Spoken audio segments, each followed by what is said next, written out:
La guerre en Ukraine dure maintenant depuis plus de 2 ans et elle a cessé de faire les gros titres. Pourtant, cette guerre est toujours à nos portes. Elle nous concerne tous.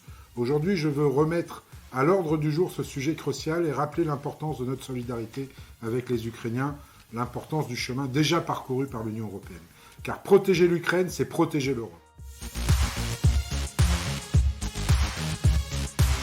Depuis 2 ans, l'Union européenne agit pour protéger les Ukrainiens en fournissant une aide financière considérable, chiffrée à 81 milliards d'euros au total.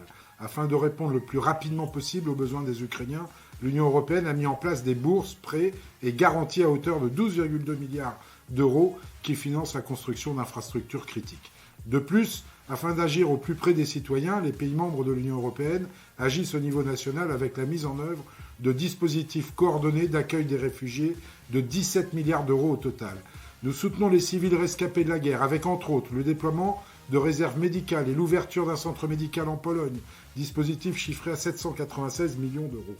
Afin que justice soit rendue suivant l'agression russe, l'Union européenne a mis en place une équipe coordonnée d'investigation des crimes de guerre, Eurojust, qui travaille en lien avec les autorités internationales. Enfin, l'Union européenne veut garantir la reconstruction de l'Ukraine avec le Fonds de solidarité pour l'Ukraine, mais aussi le Fonds d'assistance à l'Ukraine, créé le mois dernier, dont l'Europe a récemment validé l'apport d'un soutien de 50 milliards d'euros pour la période 2024-2027. Depuis 2 ans, l'Union européenne affirme son soutien à l'Ukraine et l'importance du respect de la souveraineté nationale de chaque État.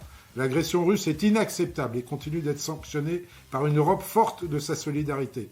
À l'échelle européenne, nous avons mis en place des sanctions économiques avec le gel des avoirs des entreprises militaires russes et des individus proches du Kremlin. Nous avons fermé nos espaces aériens, maritimes et même médiatiques aux Russes et interdit toute exportation de biens et technologies vers la Russie. Enfin, l'Union européenne a également sanctionné la Biélorussie et l'Iran pour leur implication dans l'agression russe. Nous ne savons pas quand la guerre prendra fin chez nos voisins.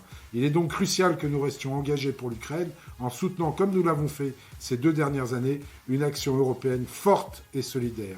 L'Europe nous protège, alors protégeons l'Europe.